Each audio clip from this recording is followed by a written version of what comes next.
Today we're going to learn about Rust, the setup and the hello world. One of the great ways to learn about Rust is the official Rust book. Very well written. You can find it in the official Rust website. You click on the Learn link on the top, and then you go to the Read the book. And then you get a very detailed book from the getting started to very advanced topic. And what we are going to do in this video series is we are going to do one video per chapter. And today we are going to start with the setup and hello world. And actually we are going to do a little bit more than the hello world. Okay, let's get started. So here we need a browser and a terminal. In the browser, we go to the official Rust-lang website, and we are going to click on Get Started now. We scroll down a little bit, copy-paste the command line that is given on the website, otherwise you have a link to install on Windows. Once we copy-paste that into the terminal, we press Enter, and that will offer you 3 options, and then you will press 1, obviously. For me, I just cancel it since I already have installed. And then there's a couple of components here to install. The command lines are in the description in the video. The first one here is a rustfmt, which allows you to automatically reformat the code. So that is something that is very well used in the Rust community.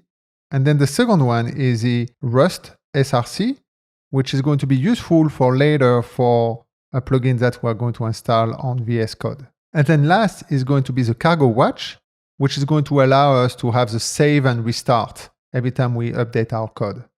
So that will take a little while to install because it actually recompiles the whole code, but it's a very nice plugin to have.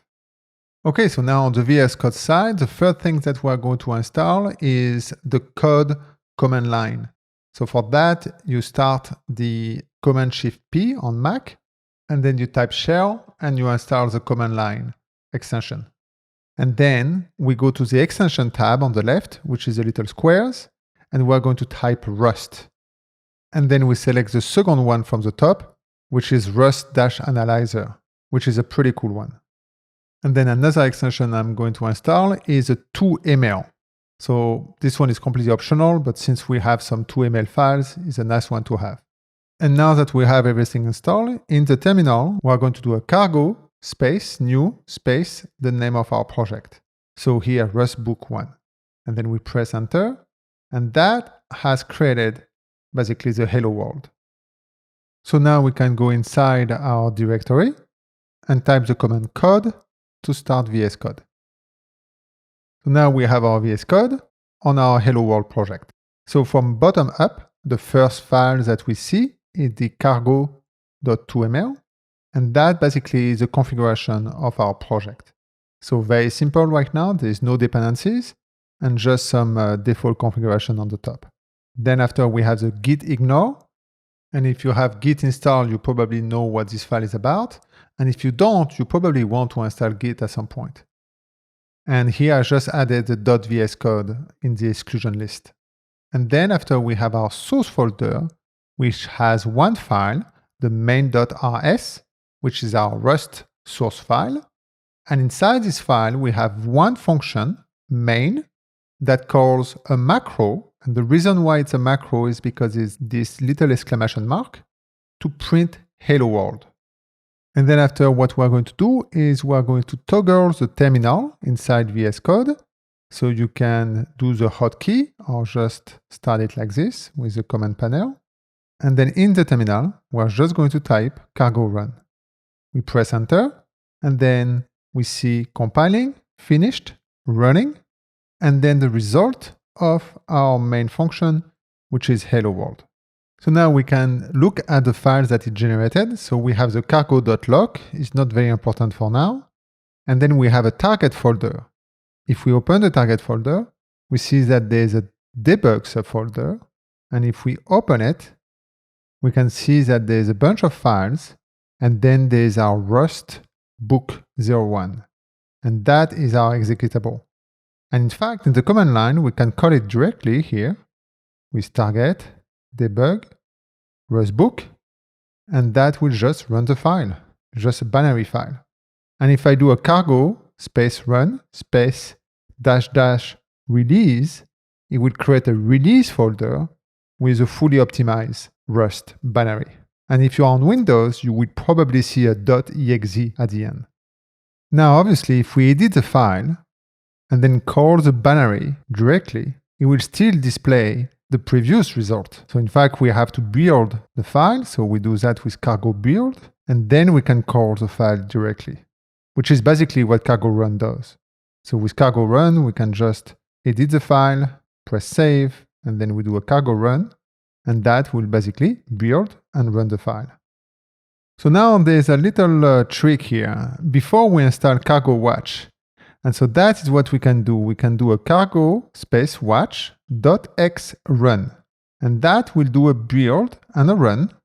But then when we edit the file and press save, Command S, for example, that will run it again. And that is very nice when you want to do quick development or you are learning. You can just edit, press save, and then you will see the result. And in fact, we can even do cooler thing. In cargo.wash, we can tell it to do -q, which is quiet mode, -clean, which means that it will clear the screen on each one. And then we do a -x, and then we have the run -q. So it looks a little bit long here, but if you type this way, it completely removes the noise, and now you just get the hello world. You will still get the errors, but at least you don't get all of the noise. Okay, now let's just focus on the code and the output. So the first thing that we're going to do is add a function. And the way that we add a function, the keyword is fn space, the name of the function. Here we're going to add a function greeting, and then the bracket, the parentheses, to give the list of parameters, of arguments.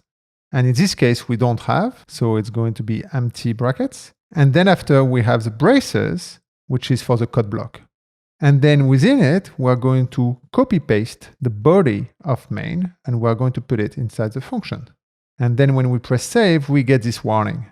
Rust is actually pretty good at giving warnings about unused variables, but when you are learning, the unused warnings kind of add quite a bit of noise.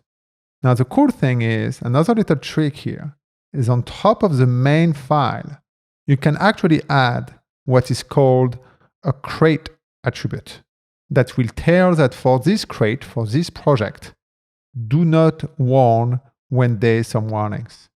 And so now when we do that, we press save, and then we don't get the warning. We don't get any print because main doesn't call greeting. So the way that Rust works for applications is that it always calls the main file, main.rs, and the main function within this file. So this is why in this case, nothing is printed because main is empty. So what we need to do now is inside the main function, we're going to add greeting and press save. And now we get our hello world back. Okay, so let's create our first variable. The way that you define a variable in Rust is with the keyword let, L-E-T. You name the variable. So here we're going to have the variable name, colon, the type of the variable. Here will be the type string.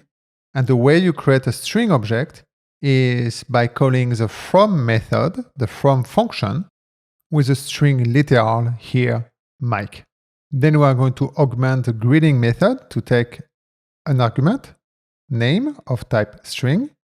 And then when we are going to call greeting, now we need to pass the right argument of type string. So here we are going to pass name. Now in the greeting body, we are going to update the macro calls to format the string. And the way we format the string in Rust is by putting braces within the double quote, and then we can add more arguments. And this is why println is not a function, but a macro, such as we can do these kind of things. And now we press save, and we get our hello Mike. So far, most of the languages work this way, one way or another. But there is two novel things in Rust, and that is mutability and ownership.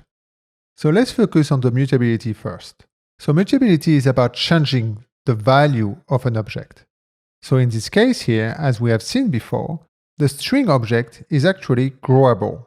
We can add content to it. So there is a function that is called push_str, In Rust, the convention is snake case rather than camel case in Java or JavaScript. So here we have name.pushstr, and we can add a string. Now if we press save, we are going to actually get an error, because the variable name is by default not mutable. So meaning you cannot change it. And the Rust compiler knows that, because the way that the pushstr method is implemented, it asks for a mutable. So the variable needs to be mutable as well. So the way we tell the compiler that we want to have a mutable variable is by adding the keyword mut, M-U-T. And now it tells the compiler that the variable name is mutable, is allowed to mute the data. And when we press save, we get our hello Mike with the 4 exclamation mark. A little side note here, I've configured my VS Code to show the mutable variables as pink colors. In your case, they will probably be underlined, which is the default of Rust Analyzer plugin.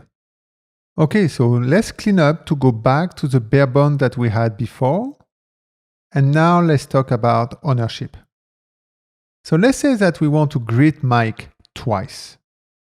We're going to add another method here, greeting. And in any other programming language, that will be completely fine. But in Rust, you get the infamous borrow checker error. And here it says that the value has moved on the first call of greeting and is not available anymore on the second call of greeting.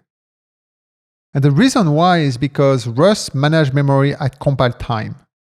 And to do so, it has a concept of ownership. And the owner of a variable is the one that is responsible to delete it at the end. So here in this case, the name variable at the beginning is owned by the main function. But if we were going to run the main function, the first statement will assign a new string object to the variable name. And then when it goes to greeting, Rust will actually move the ownership to the greeting method. And since greeting is now the owner of the name value, at the end of its execution, will delete the value name of the memory. So then when the call goes back to main to call the second time greeting, the value is not available anymore. And the magic here is that Rust actually knows that at compile time. So it doesn't even let us compile some things that wouldn't work. So what we want is we want greeting to not own the value, but just to have a reference to the value. And the way we do that in Rust is with the ampersand. So in the function greeting, we can add the ampersand string. That will mean greeting will take the reference of a string and not the string itself. So it won't be responsible anymore to do the cleanup. And then in the greetings, when we are calling greeting, we're not going to give the value of name, but the reference of name. Now we press save, and we get our 2 hello Mikes. So what happened here is that at the beginning, name is owned by main. And as the main first statement runs, we create the object string. And when it goes to greeting, a pointer, a reference to the value string is created. And it's passed to greeting.